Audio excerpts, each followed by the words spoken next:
नमस्कार दोस्तों, स्वागत है आप सभी का आपके अपने चैनल पर।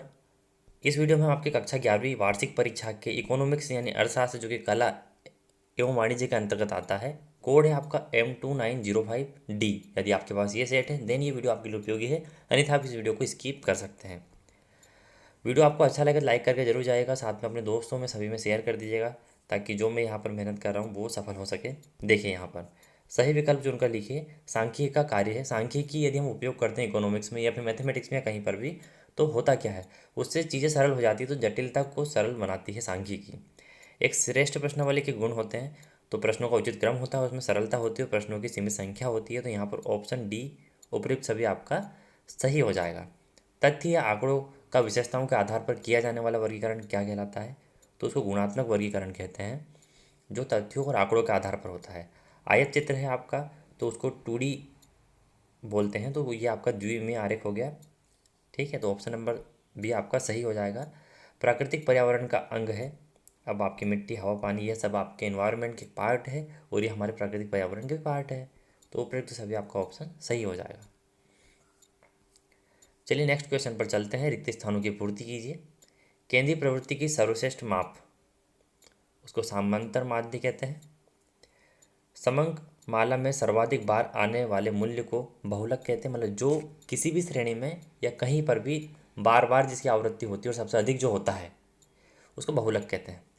माध्यिका की गणना के लिए श्रेणी को क्रम में व्यवस्थित किया जाता है, तो यहाँ पर आरोही या अवरोही दोनों में से एक क्रम में व्यवस्थित किया जाता है। वर्ग अंतराल 25 और 30 का मध्य बिंदु है, तो इसके बीच का आपको मध्य बिंदु बताना है, तो यहाँ पर हो जाएगा आपका 27। माध्य के लिए गए विचलनों का बीज गणितीय योग 0 होता है, तो ये आपके फिल इन द ब्लैंक्स हो गए। सत्य सत्य हमें बताना है। परमाप विचलन समांतर माध्य से निकाला जाता है, ये बिल्कुल सत्य है। P0 आधार वर्ष की मात्रा प्रदर्शित करता है, असत्य है। ब्रिटिश काल में भारत की राष्ट्रीय आय की गणना का पहला प्रयास फिंडले सिराज ने किया, ये भी असत्य है। देश में नई आर्थिक नीति वर्ष 1994 से लागू की गई, ये भी असत्य है। और LPG नीति को यू टर्न नीति का नाम दिया गया, ये भी असत्य है। तो आपका पहला सत्य, बाकी सभी असत्य है। आज यहाँ पर हम पूर्ण रूप में, यहाँ पर आपको एक वाक्य में या फिर एक शब्द में उत्तर देना है। LPG का पूर्ण रूप है आप सभी जानते होंगे, लिक्विड पेट्रोलियम गैस। LPG मतलब लिक्विड पेट्रोलियम गैस। और आपका CNG जो होता है वो आपकी जो वाहनों में उपयोग की जाती है वो वाली गैस होती है, और ये आपके रसोई गैस में उपयोग की जाती है। यहाँ पर साख क्या है, यानी कि आपको बताना है क्रेडिट का मतलब क्या होता है। तो क्रेडिट हम जब भी लेते हैं, यानी कि जब हम ऋण लेते हैं, लोन लेते हैं, तो उसको हम चुकाना पड़ता है हमें, या फिर हम तब लेते हैं जब हमें किसी न किसी व्यक्ति को पैसे चुकाने हो या फिर हमारी आवश्यकताओं की पूर्ति करने के लिए हम ऋण लेते हैं। तो किसी व्यक्ति की ऋण चुकाने की क्षमता हो सकता है, या फिर साख से आशय उस वित्त से होता है, यानी उस पूंजी से होता है जिसका उपयोग कृषि से संबंधित विभिन्न कार्यों को संपादित करने हेतु किया जाता है। तो यहाँ साख का मतलब जरूरी नहीं कृषि कार्य हो, यहाँ पर आप उस वित्त का उपयोग अपने जो भी काम है उनको उपयोग करने के लिए कर सकते हैं, उसको आप साख कहते हैं, क्रेडिट कहते हैं।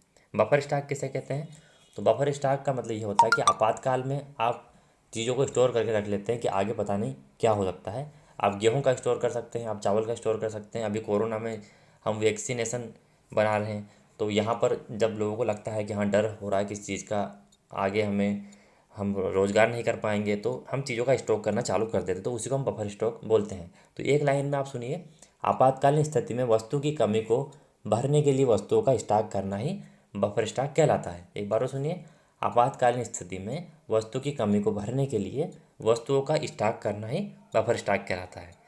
मानव पूंजी निर्माण के प्रमुख स्रोत लिखिए, तो शिक्षा में निवेश, सूचना में निवेश तथा शिक्षा रोजगार में, रोजगार उन्मुखी में निवेश।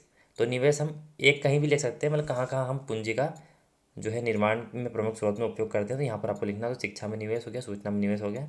भारत में मानव पूंजी निर्माण की कोई एक समस्या लिखिए, तो जो पूंजी निर्माण में समस्या कहाँ आती है, तो कृषि क्षेत्र में बरीता आती है। उसके बाद शिक्षा का अभाव, तो ये हम दो लिख सकते हैं कि ये हमारे जो भारत में मानव पूंजी निर्माण की एक समस्या है। अब यहाँ पर आ जाइए, सही जोड़ी बनाइए। तो चिपको आंदोलन, यानी कि आप सभी ने सुना होगा, सुंदरलाल बहुगुणा। SARC, तो यहाँ पर ये आपका हो जाएगा दक्षिणी देशों का समूह है, SAARC। यूरोपीय यूनियन, ये आपका हो जाएगा यूरोपीय देशों का संघ। G20 ये आपका हो जाएगा G20 यानी 20 यानी 20 देशों का समूह। और एशियन मतलब कि दक्षिण पूर्वी एशिया, एशिया मतलब एशियन के देशों का समूह। तो ये आपकी सही जोड़ी हो गई।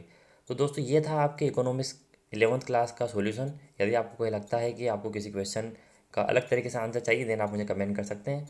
मैं आपको और भी अलग तरीके से आंसर प्रोवाइड करने की कोशिश करूँगा यदि आप सेटिस्फाई नहीं है तो, क्योंकि आपका सेटिस्फिकेशन बहुत ज़रूरी है। मिलते हैं ऐसे अलग अलग इन्फॉर्मेटिव वीडियो में, तब तक के लिए टाटा बाय बाय।